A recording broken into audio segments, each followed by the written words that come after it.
руханияты мен ғылымының алып тұлғалары ағайынды Құдайберген, Ахмет Жұбанов есімдерін білмейтін жан кем-де-кем. Бірі қазақ тіл білімінің негізін қалаушы, екіншісі ұлттық музыка өнерінің көшбасшысы.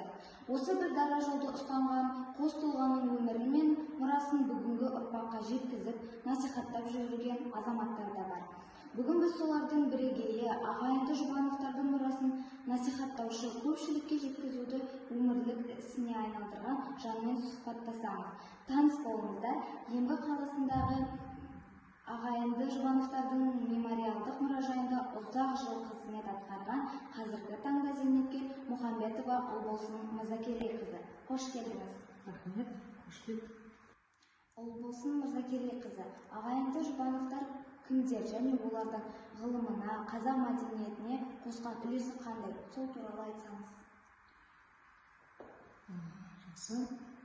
Еліміздің мақтанышы, дара тұлғалар, ағайынды Құдайберген, Ахмет Жұбановтар ұлттық ғылым мен мәдениеттің арқауына өзіндік өркендеп өсуіне, оны кейінгі ұрпаққа, қоғамның дамуына, үлесін қосқан дара тұлғалар. Құдайберген Жұбанов қазақ тіл білімінің негізін салушы және қазақ тілінің алғашқы теориялық профессоры, көп тілді меңгерген полиглот, ірі ағартушы ғалым болса, ал бауыры Ахмет Жұбанов қазақ арасынан шыққан тұңғыш профессионалды композитор, тұңғыш Құрманғазы оркестрінің негізін қалаушы, дирижері, өнер ғылымдарының докторы, профессор. Екінші сұрағым, Жұбановтар отбасының тәрбиесі олардың тұлға болып қалыптасуына қалай әсер етті? Әрине, бірінші бұл жерде олардың тұлға болып қалыптасуына бірінші отбасы. Айтады ғой, Алла тағалам әрбір бала дүниеге келгенде жақсылық нәрін береді дейді. Сол жақсылық нәрі ағайынды Жұбановтардың бойына бала кезінен дарыған. Ал енді оны өсе келе, оны әрі қарай жол сілтеп жақсылыққа баулай білген әкелері Қуан атамызды үлкен мақтанышпен айтамыз. Ағайынды Жұбановтар жақсы қалыптасу, әрине олар білімге, мысалы Құдайберген Жұбанов қай мектепте оқыса да қатарынан алды болып бітіріп отырды. Мысалы 4 жыл оқитын мектепте, 3 жылда, 7 жыл оқитын мектепте, 4 жылда, 2 жылдықты, 1 жылда деген сияқты экстерн ретінде өзінің білімділігі мен сондай білімге деген құштарлығының арқасында ерте бітіріп отырды. Ал Ахмет атамыз ол бала кезінен өнерді жақсы көрді. Айтады ғой деректерде 5 жасынан домбыра тартты дейді.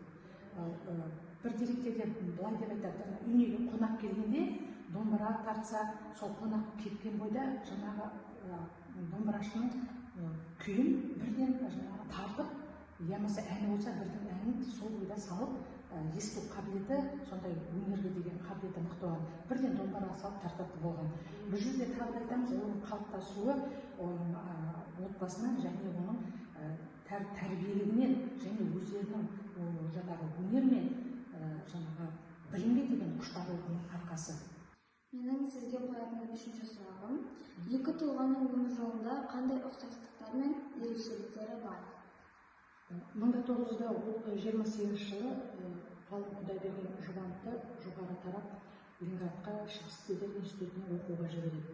Сол оқуға кетіп бара жатқанда Құдайберген атамыз бауыры Ахмет атамызды да бірге ала кетеді. Не себепті ала кетеді? Себебі Ахметтің өнерге деген құштарлығын біліп, алдағы уақытта саған профессионалды білім керек деген мақсатта алып кетеді. Сөйтіп ағайынды Жұбановтар бірі Шығыс тілдер институтын, бірі Белинка атындағы техникумға оқуға түсіп, білімдерін жетістіреді. Жұбановтардың зерттелмей қалған тұстары бар ма? Қалай ойлайсыз? Жоқ, олардың зерттелмей қалған тұстары жоқ деп ойлаймын. Себебі Құдайберген Жұбанов қазақ тілінің бүкіл барлық саласын зерттеді.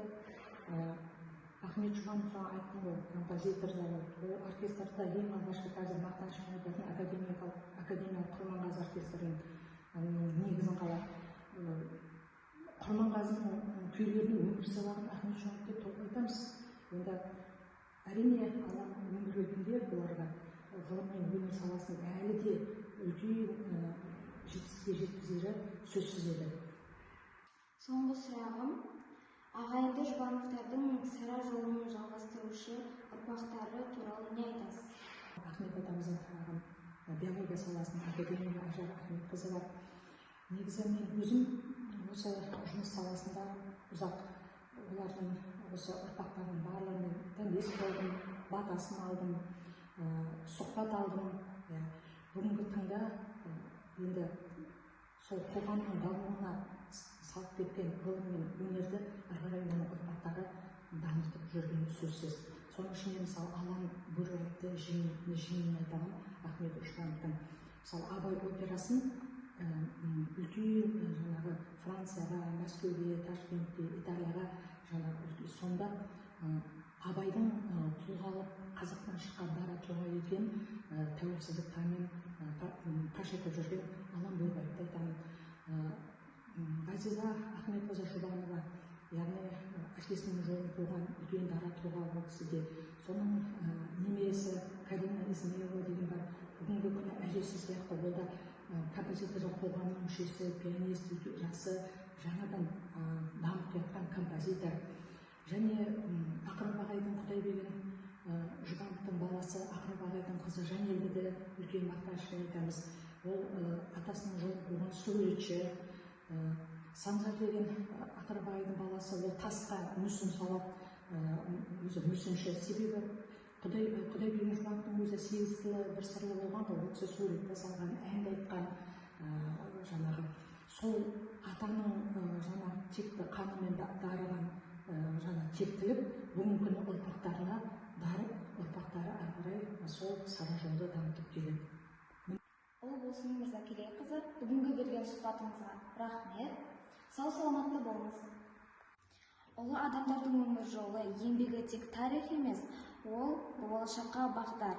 Сондықтан олардың ізін жалғап, мұрасын зерттеу, насихаттау елге, руханиятымызға қызмет ету. Бүгінгі сұхбатты осы жолдағы бір қадам деп білеміз. Жұбановтарды ұмытпайық, ұлықтайық.